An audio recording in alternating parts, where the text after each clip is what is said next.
The courtroom felt heavier now. Every whisper had stopped.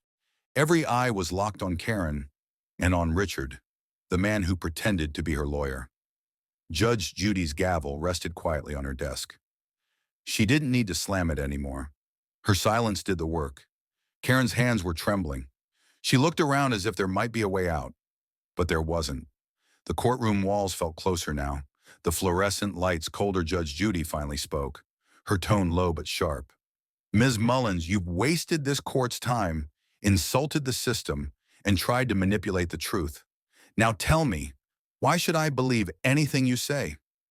Karen stammered. Because I just wanted fairness. She ruined my property. Judy raised a brow. Fairness? You faked a lawyer, lied under oath, and threatened your neighbor. That's not fairness, that's theater. The audience murmured again. A few people even shook their heads. Richard shifted uncomfortably in his seat. Judy turned her gaze toward him like a spotlight. Mr. Bell, she said, you claim to be a lawyer. You even introduced yourself as one in front of the court clerk. Do you realize how serious that is? Richard swallowed. Your Honor, I didn't mean to deceive anyone. I was just trying to help her. Help her, Judy repeated, by committing a misdemeanor? Impersonating an attorney is a crime, sir, and doing it in my courtroom? That's stupidity with a tie on. The audience chuckled softly, but Judy's glare silenced them instantly. Richard lowered his eyes. I'm sorry, Your Honor. Don't apologize to me, Judy said coldly. Apologize to the justice system you thought you could fool. The real victim speaks. Judge Judy turned back to Angela Harris, the defendant. Ms. Harris, you've been patient. Tell me exactly what happened that led to this so-called property damage. Angela opened her folder, her voice steady but tired. She wanted to build a fence between our properties. We both agreed to split the cost, but when the contractor came, she had him move the fence 2 feet onto my side, so her yard looked bigger. Judy's eyebrows rose. 2 feet? Angela nodded. When I found out, I told her I wasn't paying for it. That's when she started threatening me. She handed over photos, fence lines, property maps, receipts. Every detail was organized and clean. Looks like you did your homework, Judy said, scanning the papers. Yes, Your Honor, Angela said softly. I just wanted peace. Karen suddenly snapped. She's lying. She's manipulating. Ms. Mullins, Judy interrupted, her voice cutting through like a blade. You've spent this entire case manipulating. Sit down. Karen sat, glaring at Angela through tears of frustration. The smugness was gone. What remained was raw panic. The turning tide. Judy looked back at the paperwork. Ms. Harris, you even have the property survey here, and according to this, that fence was never on her land. She raised her gaze. So Ms. Mullins not only built on your property, but then tried to sue you for damages? Angela nodded. That's right, Your Honor. Judy closed the file slowly.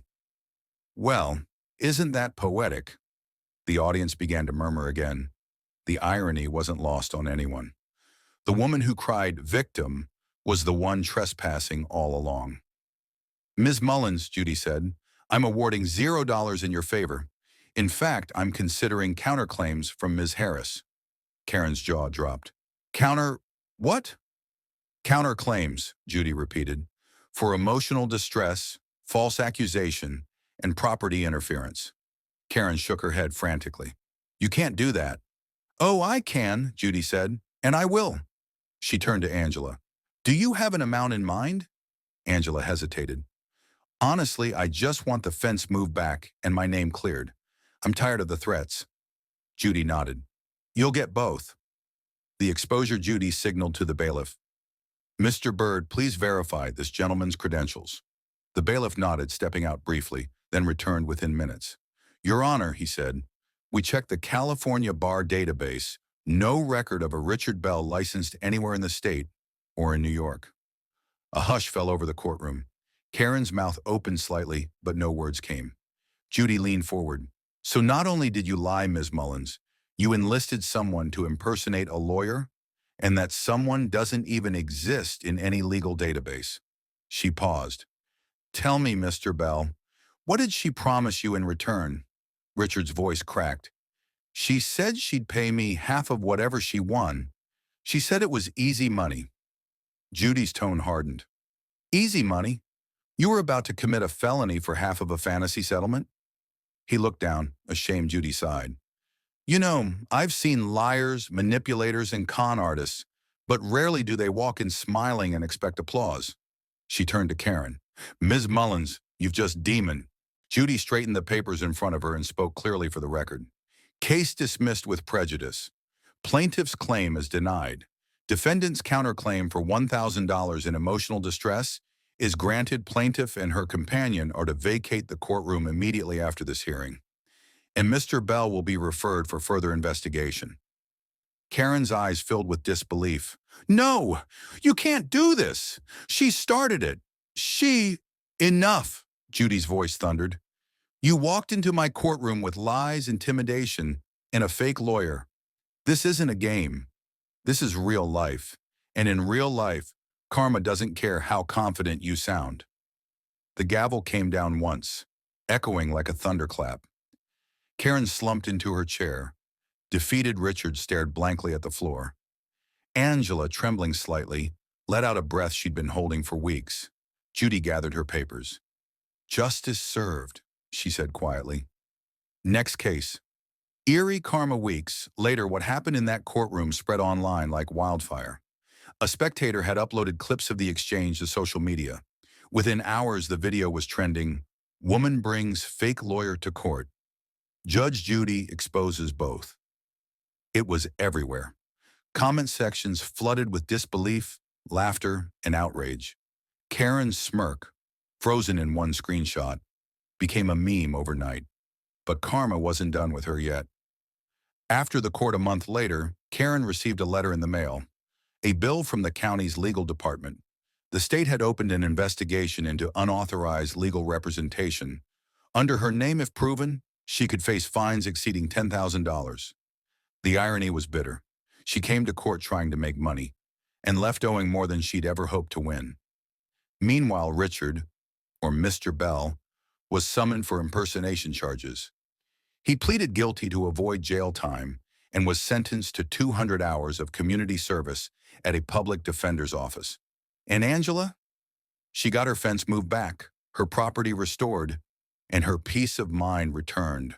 The neighbors even started calling her the woman who outsmarted a scam. Karen's breaking point. One rainy evening, Karen sat at her kitchen table surrounded by unpaid bills and unopened letters. The world that once revolved around her confidence now spun with consequences. The phone buzzed with notifications, messages, comments, and videos mocking her. She turned on the TV only to see a news segment replaying her courtroom meltdown. She muted it and stared out the window. For the first time in a long time, silence didn't feel peaceful. It felt heavy. A knock came at the door. It was the landlord. Rent's overdue again, Miss Mullins, he said. She nodded weakly. I know, I'm working on it. The door closed, and she whispered to herself, it wasn't supposed to go like this. But that's the thing about lies. They don't collapse all at once. They unravel piece by piece until there's nothing left to hold. The moral reckoning. Months later, Judge Judy was asked in an interview about that case. The reporter laughed. Did you really catch someone pretending to be a lawyer? Judy smiled slightly. You don't need to catch liars. You just give them enough time. They expose themselves. She paused before adding, truth has a way of echoing louder than any lie ever could. Final scene. The echo of justice. Karen eventually moved away, leaving behind the neighborhood where it all began. Her social circle vanished, her reputation buried under internet jokes and legal fines. But Angela, the woman who stayed quiet, who never raised her voice, who trusted truth over ego, lived peacefully. Her garden grew back. The birds returned. The fence stood exactly where it belonged, and every time she passed it, she smiled. Not out of victory, but out of relief, because justice doesn't always shout. Sometimes it whispers through the cracks of karma, and in that courtroom, it whispered loud enough for the whole world to hear.